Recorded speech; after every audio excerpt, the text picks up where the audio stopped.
अस्सलाम वालेकुम। आज की वीडियो में हम डिस्कस करेंगे कि अगर आपने एज अरामको प्रोजेक्ट पे प्लानिंग इंजीनियर काम करना है तो आपको किन स्टैंडर्ड को पढ़ना चाहिए और क्या ऐसी रिस्पॉन्सिबिलिटी होती है प्लानिंग इंजीनियर की, ये आज हम डिस्कस करेंगे। आज की वीडियो में हम इंपॉर्टेंट स्टैंडर्ड डिस्कस करेंगे, यानी अरामको के अंदर अगर आपने एज प्लानिंग इंजीनियर काम करना है तो किन स्टैंडर्ड को आपने प्रिपेयर करना है।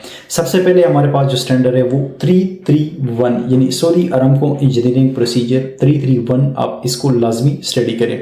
अगर आपको जितनी भी स्टैंडर्ड है हमारे पास यहाँ पे एग्जांपल में जितनी भी स्टैंडर्ड डिस्कस करूँ, अगर आपको ये स्टैंडर्ड चाहिए तो आप मेरे साथ व्हाट्सएप पे कांटेक्ट कर सकते हैं या लिंक्डइन पे आप मेरे साथ कांटेक्ट कर सकते हैं, तो वहाँ मैं आपको ये स्टैंडर्ड प्रोवाइड करूँगा। सबसे पहले हमारे पास जो स्टैंडर्ड है वो साइप 331 है, यानी Saudi Aramco engineering procedure. Saudi Aramco engineering procedure में हमारे पास प्रोजेक्ट स्केड्यूल की रिक्वायरमेंट डिफाइन हुई है, यानी एग्जांपल आपने स्केड्यूलिंग किस तरह करनी है, आपने WBS जो लेवल्स होती है किस तरह डिफाइन करनी है, आपने फ्लोट किस तरह रखना है, आपने कंस्ट्रेंट किस तरह रखनी है और आपकी ड्यूरेशन जो होती है वो किस टाइप की होती है। यानी एग्जांपल आपकी ड्यूरेशन जो डिफाइन हुई है, यानी आपकी एक एक्टिविटी की जो ड्यूरेशन परसेंटेज जो डिफाइन हुई एज पर स्टैंडर्ड, यानी 25 डेज से ज्यादा नहीं होने चाहिए। अब ये सऊदी अरामको इंजीनियरिंग प्रोसीजर के मुताबिक है, यानी 331 के मुताबिक है कि आपने एक एक्टिविटी की ड्यूरेशन 25 डेज से ज्यादा नहीं रखनी। अगर इनकेस आप ज्यादा रखोगे फिर आप वो डेज जो आपने एक्स्ट्रा रखी है वो आप जस्टिफाई करोगे। जस्टिफाई का मतलब यहाँ पे, यानी एग्जांपल अगर हमें एक स्टैंडर्ड के मुताबिक ये चीज डिफाइन हुई है कि अपनी एक्टिविटी को 25 डेज से ज्यादा नहीं रखनी। अगर इनकेस आपने 30 डेज स्केड्यूल के दौरान आपने 30 डेज ड्यूरेशन दे दी एक एक्टिविटी को, फिर आपने क्लाइंट को ये चीज डिफाइन करनी होती है कि आपने 30 डेज जो है वो क्यों दी है। नेक्स्ट हमारे पास यहाँ पे जो स्टैंडर्ड यूज होता है वो सऊदी अरामको इंजीनियरिंग प्रोसीजर 12 है, जो हमारा होता है project execution plan. Project execution plan के बारे में मेरी ऑलरेडी वीडियो जो है वो अपलोड हो रही है, आप वो भी चेक कर सकते हैं। प्रोजेक्ट एग्जीक्यूशन प्लान के जो हमारे पास स्टैंडर्ड है वो साइप 12 है। इसमें ये चीज डिफाइन हुई है कि आपने प्रोजेक्ट को किस तरह एग्जीक्यूट करना है। प्रोजेक्ट एग्जीक्यूशन प्लान जो होता है ये कंप्लीट डिटेल एक डॉक्यूमेंट बनता है जिसमें हमारे पास स्टैंडर्ड के मुताबिक यानी साइप 12 के मुताबिक डिफाइन हुआ होता है कि आपने प्रोजेक्ट के अंदर किस तरह काम करना है, किस तरह आपने स्टार्टअप रखना है। अब इसमें रिस्पॉन्सिबिलिटी भी डिफाइन हुई है हर फील्ड की रिलेटेड, यानी हर डिपार्टमेंट के रिलेटेड। यानी एग्जांपल प्रोक्यूरमेंट जो डिपार्टमेंट है वो किस चीज का रिस्पॉन्सिबल होगा, ये आपने क्लाइंट को बताना होता है। QC डिपार्टमेंट किस एक्टिविटीज का रिस्पॉन्सिबल होगा, कंस्ट्रक्शन टीम किस एक्टिविटी की रिस्पॉन्सिबल होगी, डिजाइन टीम जो होती है, इंजीनियरिंग टीम होती है, वो किस एक्टिविटी की किस ड्राइंग की रिस्पॉन्सिबिलिटी होती है।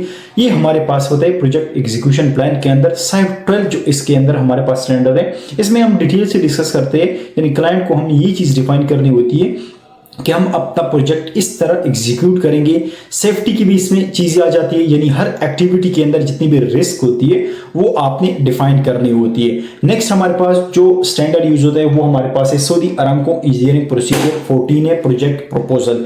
प्रोजेक्ट प्रपोजल में ये चीज डिफाइन हुई कि एग्जांपल आपने बिडिंग स्टेज पे जाना है तो आपने प्रोजेक्ट की प्रपोजल किस तरह क्लाइंट से देनी है। यानी एग्जांपल डेफिनेटिव बिडिंग स्टेज में ये चीज होती है कि आपने प्रोजेक्ट प्रपोजल तैयार करनी होती है, जो मोस्टली जो होते हैं सीनियर प्लानर और प्लानिंग इंजीनियर ही तैयार करता है।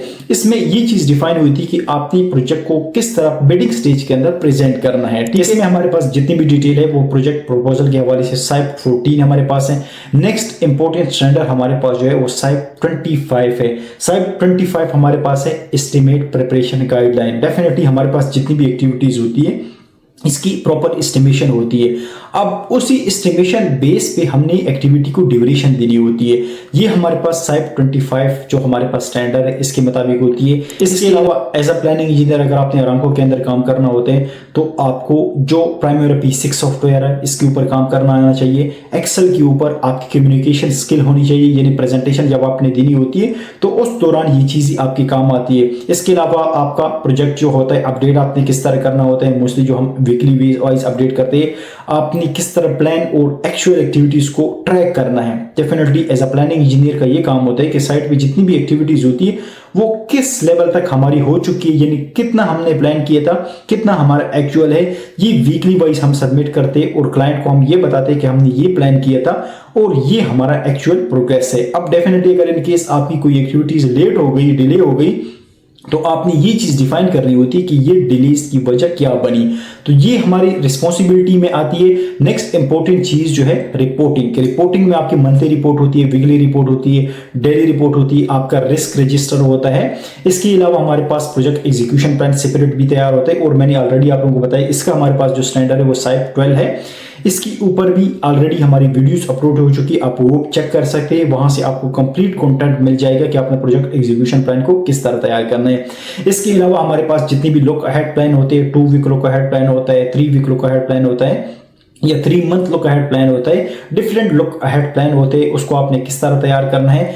अब नेक्स्ट इंपॉर्टेंट चीज जो है वो आपकी रिपोर्टिंग पे आती है। आपने जितनी भी रिपोर्टिंग करनी होती है वो आपने एक्सेल के अंदर करनी होती है, या पावर बीआई सॉफ्टवेयर है इसके ऊपर करनी होती है। अगर एग्जांपल आपको एक्सेल के ग्रिप आपका मजबूत है तो पावर बीआई जो है वो ऑप्शनल है, क्योंकि हमारी जितनी भी रिपोर्टिंग होती है वो एक्सेल के अंदर हम इसको कर सकते हैं। अब इसमें हमारे पास जितनी भी डिटेल होती है, एस कर्व होते हैं, हिस्टोग्राम होते हैं हमारा। इसके अलावा फ्रंट स्टेटस वर्क होता है। फ्रंट स्टेटस वो वर्क होता है जो हमारी प्रायोरिटी पे होता है। यानी एग्जांपल हमें ये चीज पता होती है कि हमने इस एक्टिविटी को प्रायोरिटी फर्स्ट देनी होती है। इन चीजों को आपने किस तरह डील करना है ये प्लानिंग इंजीनियर की रिस्पॉन्सिबिलिटी में आती है, ठीक है। इसके अलावा स्टैंडर्ड जितनी भी मैंने डिफाइन की, अगर एग्जांपल आपको ये स्टैंडर्ड चाहिए तो आप मेरे साथ लिंक्डइन पे रब्ता कर सकते हैं। वहां पे मैं आप लोगों को ये जितनी भी स्टैंडर्ड ये प्रोवाइड कर लूंगा।